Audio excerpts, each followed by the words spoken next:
Hello everyone, welcome back to my YouTube channel motivation by Diksha. Friends, आप सभी का स्वागत करती हूँ। फ्रेंड्स, आज की वीडियो में हम बात करने वाले हैं बीएड फर्स्ट सेम के सेकंड पेपर की यानी कि CC2 education in India status problem and issue. Bharat में शिक्षा स्थिति, समस्या और इसके मुद्दे, ये आपका पार्ट 1 रहेगा फ्रेंड्स।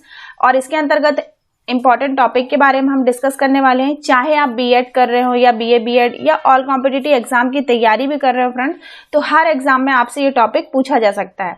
तो जो हमारा टॉपिक रहेगा वो रहेगा मॉडर्न हिस्ट्री यानी कि सर्जेंट शिक्षा योजना। तो इसके बारे में हम देखेंगे कि सर्जेंट एजुकेशन क्या होता है, इसकी क्या शिक्षाएं हो सकती हैं और ये कब प्रारंभ किए गए थे, इनकी क्या क्या सिफारिश हैं, इनके क्या गुण है, दोष हैं। तो फ्रेंड्स, वीडियो पर एंड तक बने रहिएगा। वीडियो पसंद आने पर like, comment, share and subscribe जरूर करिएगा। तो चलिए स्टार्ट करते हैं। सर्जेंट योजना, यह योजना प्रारंभ की गई थी 1944 में। 1944 ईस्वी में इंग्लैंड में बटलर शिक्षा आयोग के समकालीन भारत में केंद्रीय शिक्षा बोर्ड में जॉन सर्जेंट की अध्यक्षता में एक समिति का गठन किया गया और जिसकी रिपोर्ट को सर्जेंट योजना के नाम से इसे जाना जाता है। सर्जेंट रिपोर्ट योजना जो है वो 1944 भारतीय शिक्षा के इतिहास में बहुत ज्यादा महत्वपूर्ण योजना थी। इस रिपोर्ट को हम अनेक नामों से जान सकते हैं, जैसे सर्जेंट रिपोर्ट, भारत में युद्धोत्तर शिक्षा विकास योजना, केंद्र शिक्षा सलाहकार योजना आदि के नाम से इसे हम जान सकते हैं। इस कार्य के लिए 1944 में एक सर्वेक्षण दल का गठन किया गया जिसके अध्यक्ष सर जॉन सर्जेंट जी थे। इन्होंने 1944 में एक गठन किया और इसके अध्यक्ष कौन है, इसका पूरा नाम है सर जॉन सर्जेंट जी हैं।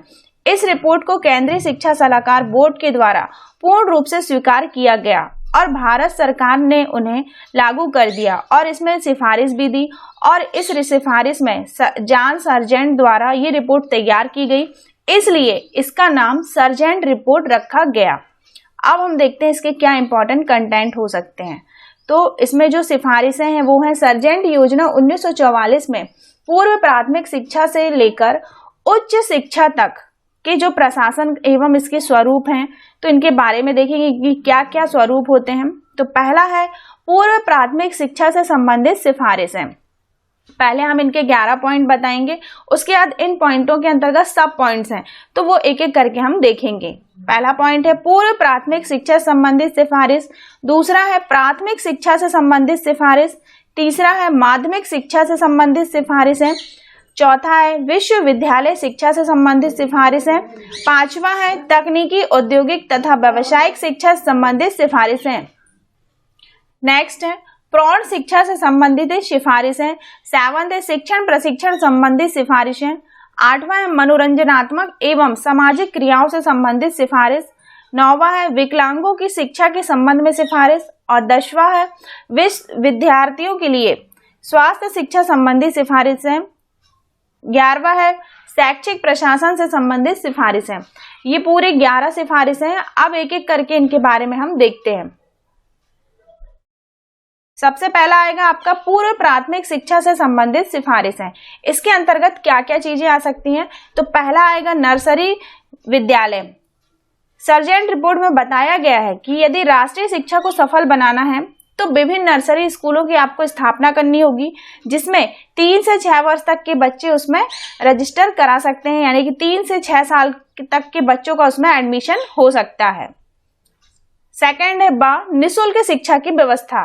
तो इन्होंने बताया है कि बच्चों को में निःशुल्क शिक्षा जरूर देनी चाहिए जिससे गरीब जो बच्चे हैं वो भी शिक्षा को ग्रहण कर सकें। नेक्स्ट है शिक्षा के उद्देश्य। तो शिक्षा के जो उद्देश्य हो सकते हैं कि समिति द्वारा रिपोर्ट में यह स्पष्ट किया गया है कि छोटे बच्चों पर शिक्षा का भार नहीं डालना चाहिए, उन्हें सामाजिक अनुभव तथा व्यवहार की शिक्षा प्रदान करनी चाहिए। मतलब उन्हें ज्यादा लोड नहीं देना चाहिए, उन्हें एजुकेशन के अलावा बाहरी नॉलेजों का भी ज्ञान देना चाहिए।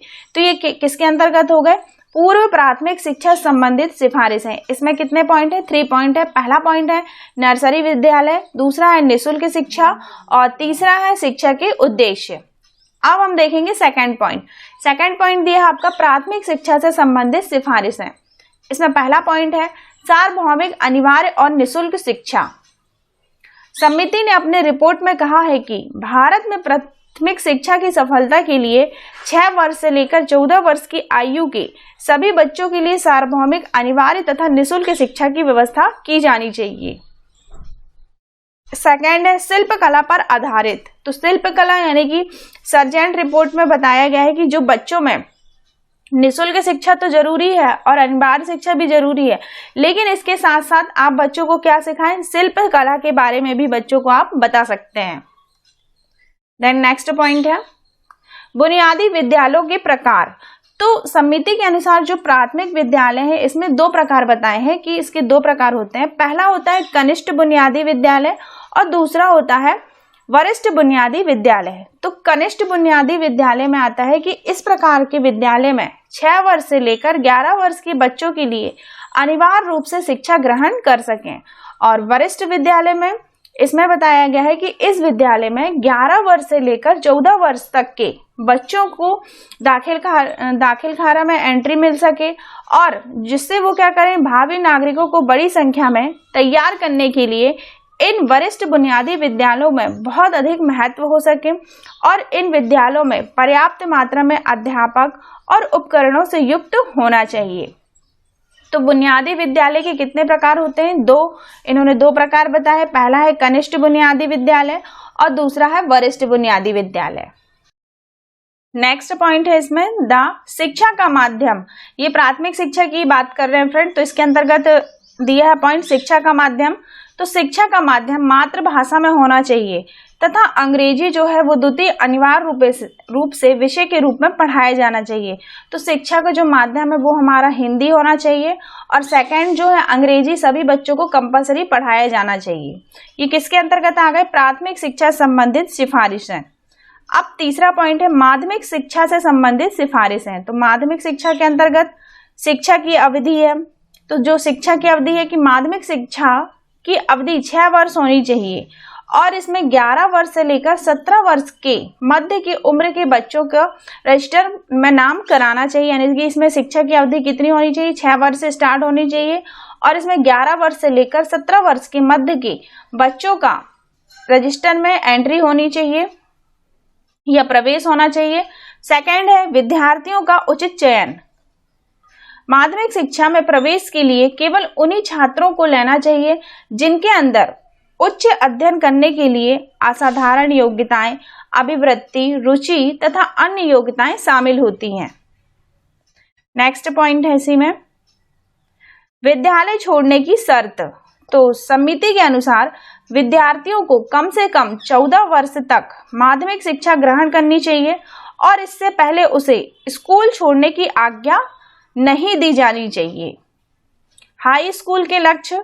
तो हाई स्कूल छोड़ने वाले विद्यार्थियों को ऐसी शिक्षा प्राप्त होनी चाहिए जो उन्हें सीधे व्यवसाय तथा रोजगार में लाने के लिए अनुकूल बना दे ताकि वे भविष्य में अपने खुद के बिजनेस से अपने लक्ष्य को प्राप्त कर सकते हैं। नेक्स्ट है चौथा पॉइंट है विश्वविद्यालय शिक्षा से संबंधित सिफारिशें। इसमें फर्स्ट है कि 3 वर्षीय डिग्री कोर्स। शिक्षा की सर्जेंट योजना में एक 3 वर्षीय डिग्री कोर्स का सुझाव दिया जाना चाहिए और इसमें 11वीं कक्षा को हाई स्कूल से जोड़ देना चाहिए जबकि 12वीं कक्षा विश्वविद्यालय शिक्षा से जोड़नी चाहिए। नेक्स्ट है प्रवेश के नियम। ये किसके बारे में पढ़ रहे हैं? हम विश्वविद्यालय शिक्षा संबंधित सिफारिशें पढ़ रहे हैं। तो प्रवेश के नियम में क्या होना चाहिए कि प्रवेश के नियम सख्त होने चाहिए ताकि सिर्फ इसमें योग्य बच्चा ही उच्च शिक्षा को प्राप्त कर सके और माध्यमिक शिक्षा पूर्ण करने वाले 15 विद्यार्थियों में से केवल एक विद्यार्थी को विश्वविद्यालय शिक्षा प्राप्त करने की अनुमति देनी चाहिए जो शिक्षा प्राप्त करने योग्य हो। नेक्स्ट है अब इसी में थर्ड है योग्य शिक्षा और फोर्थ है शिक्षक शिक्षार्थी संबंध और नेक्स्ट है फिफ्थ है विश्वविद्यालय अनुदान आयोग। इसमें देखते हैं योग्य शिक्षा। सर्जेंट रिपोर्ट में विश्वविद्यालय में शिक्षा का स्तर बढ़ाने के लिए योग्य शिक्षकों का चयन करना चाहिए। फिर है शिक्षक शिक्षार्थियों के संबंध में तो बच्चे और टीचर के मध्य पारस्परिक संबंध मधुर होने चाहिए और उनका आपस में जिससे वो क्या कर सकते हैं कि अपनी जो भी समस्याएं वो अपने टीचर से अच्छे से शेयर कर सकें। विश्वविद्यालय अनुदान आयोग, तो सर्जेंट रिपोर्ट में देश में एक विश्वविद्यालय अनुदान आयोग की स्थापना का निर्देश दिया जाता है। इसकी स्थापना 1945 में की गई थी। इसमें कम से कम अलीगढ़, बनारस, दिल्ली 3 केंद्रों में विश्वविद्यालय कार्यों में ये निगरानी का काम करता है। तो ये कितने पॉइंट हो गए विश्वविद्यालय में? 5 पॉइंट हो चुके हैं।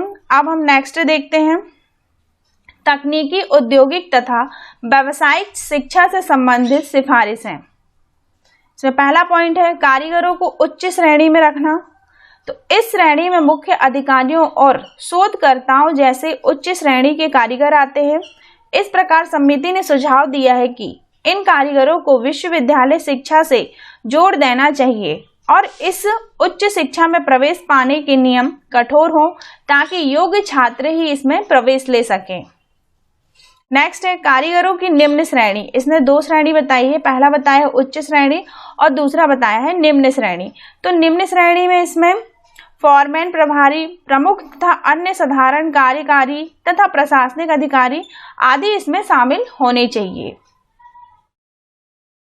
फिर नेक्स्ट है कुशल कारीगर। तो कुशल कारीगर यानी कि औद्योगिक तथा व्यावसायिक योजना के सफल कार्य को बनाने के लिए एक कुशल कारीगर की आवश्यकता होनी चाहिए।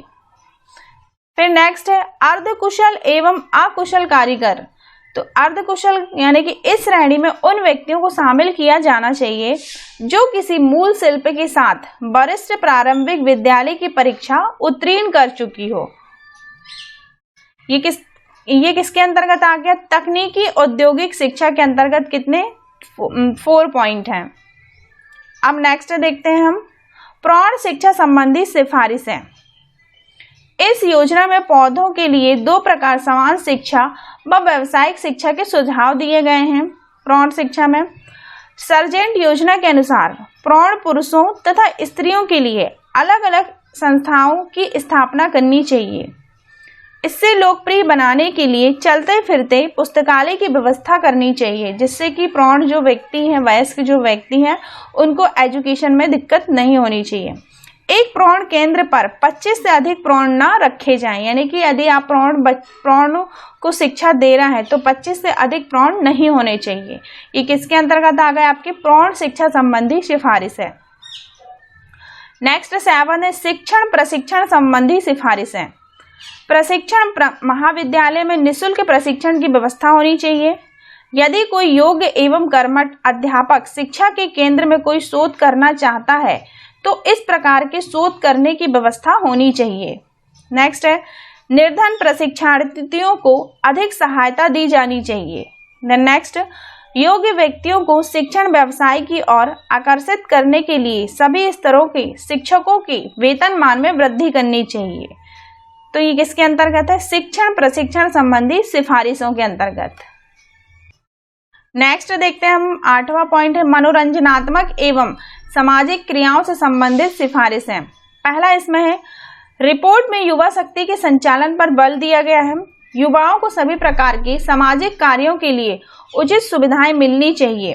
रिपोर्ट में सिफारिश की गई है कि 11 वर्ष की आयु छात्र के लिए विद्यार्थियों में तरह तरह की क्रियाओं की व्यवस्था करनी चाहिए।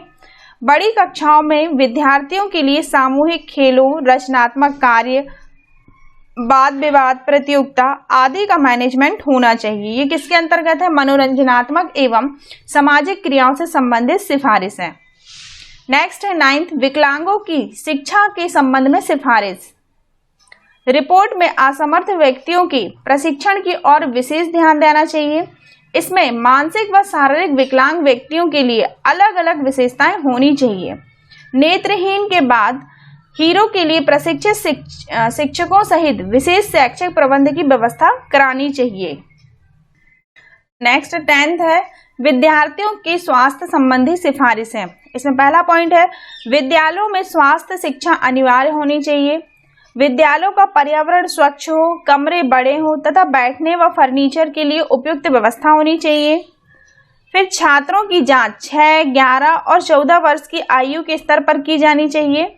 और नेक्स्ट है विद्यालय के मध्य भोजन की व्यवस्था करानी चाहिए, यानी कि विद्यालय में मध्याह्न भोजन की व्यवस्था होनी चाहिए। ये तो हो गई पूरी 10 सिफारिशें कि 10 सिफारिशें कौन कौन सी होती हैं। अब हम देखेंगे कि इसमें क्या गुण हो सकते हैं। तो सर्जेंट रिपोर्ट के गुण, सबसे पहला पॉइंट है कि इस रिपोर्ट में शिक्षा की राष्ट्रीय योजना बनाते समय बहुत गहरा अध्ययन किया गया है। इस रिपोर्ट में मंदबुद्धि बालकों को एक विकलांग बच्चों को शिक्षित देने हेतु अनेक सराहनीय उपाय बताए गए हैं। रिपोर्ट ने शिक्षा को सफल बनाने के लिए शिक्षक के महत्व को अच्छी तरीके से पहचाना है और रिपोर्ट में शिक्षकों के वर्तमान में वृद्धि करने और उन्हें उपयुक्त प्रशिक्षण देने का उनका स्तर सुधारने के बारे में योजना को कहा गया है। नेक्स्ट है, रिपोर्ट में विद्यार्थियों के स्वास्थ्य पर बल दिया गया है। विद्यार्थियों की चिकित्सा, जांच और निःशुल्क इलाज के बारे में भी निर्देश दिया गया है। तो इसके कितने रिपोर्ट हैं? 4 रिपोर्ट हैं। इनमें से आपको 2 या 3 इनको आप देख सकते हैं फ्रेंड कि सर्जेंट रिपोर्ट के क्या गुण हो सकते हैं। अब हम बात करेंगे इसके क्या कार्य क्षेत्र हैं। तो सर्जेंट रिपोर्ट के कार्य क्षेत्र, वह संपूर्ण देश की प्राथमिक शिक्षा से लेकर उच्च शिक्षा तक सरकारी तथा गैर सरकारी शिक्षा की स्थिति का गहरा अध्ययन कर सकें। उसमें यह भी देखा गया है कि देश में सभी शिक्षा जैसे जन शिक्षा, विकलांगों की शिक्षा, औद्योगिक एवं प्रौद्योगिक शिक्षा, अध्यापक शिक्षा, स्त्री शिक्षा के बारे में क्या स्थिति है, इनके बारे में क्या कार्य क्षेत्र हो सकते हैं। नेक्स्ट है थर्ड, बोर्ड शिक्षा की भावी योजना में सरकार की सलाह अवश्य लें। बोर्ड को यह भी बताना पड़ेगा कि उसके द्वारा बनाई गई योजना में कितना समय लगेगा और उस पर अनुमानित कितना व्यय होगा। ये तो होगा इसके कार्य क्षेत्र। अब हम बात करेंगे इसके दोष की। सर्जेंट रिपोर्ट को शिक्षा की राष्ट्रीय पद्धति कहना गलत है क्योंकि यह इंग्लैंड में प्रचलित प्रतिरूप की एक नकल है। इंग्लैंड एक विकसित देश है जबकि भारत नहीं है, इसलिए इंग्लैंड में शैक्षिक स्तर को भारत के लिए शैक्षिक स्तर मानना बिल्कुल भी उचित तथा वांछनीय नहीं है। यह रिपोर्ट प्राप्त करने वाले केवल आदर्शों को निर्धारित करती है, परंतु इन आदर्शों को प्राप्त करने वाले साधनों का निर्धारण भी करती है। नेक्स्ट है, यह मौलिक रिपोर्ट का नहीं होता है, यह मौलिक रिपोर्ट नहीं है। यह केवल समय समय पर विभिन्न समिति तथा आयोगों द्वारा शिक्षा पर प्रकाशित होने वाली सिफारिशों के टुकड़ों में बटा है। तो फ्रेंड्स, ये हमने आज पूरी चीजें डिस्कस कर ली है कि सर्जेंट रिपोर्ट क्या होती है, कब से इसकी योजना प्रारंभ की गई है, इसकी कितनी सिफारिशें होती हैं। टोटल 11 सिफारिशें बताई हैं और फिर इसके हमने गुण देख ले हैं, कार्य क्षेत्र है, दोष है। तो फ्रेंड्स, आज की वीडियो में इतना ही है। आई होप, उम्मीद करती हूँ कि आपको ये वीडियो नॉलेजफुल लग रही है। यदि आपको ये वीडियो हमारी नॉलेजफुल लग रही है तो प्लीज़ हमारे चैनल मोटिवेशन बाय दीक्षा पर लाइक करिए, कमेंट करिए एंड सब्सक्राइब करना बिल्कुल ना भूलिएगा फ्रेंड्स। तो फिर मिलेंगे नेक्स्ट वीडियो में नए टॉपिक के साथ और अपना फीडबैक जरूर बताइएगा कि आपको नेक्स्ट वीडियो में किस टॉपिक पर प्रोवाइड करूं। तब तक के लिए friends, thanks for watching, like and subscribe this video. Thank you friends.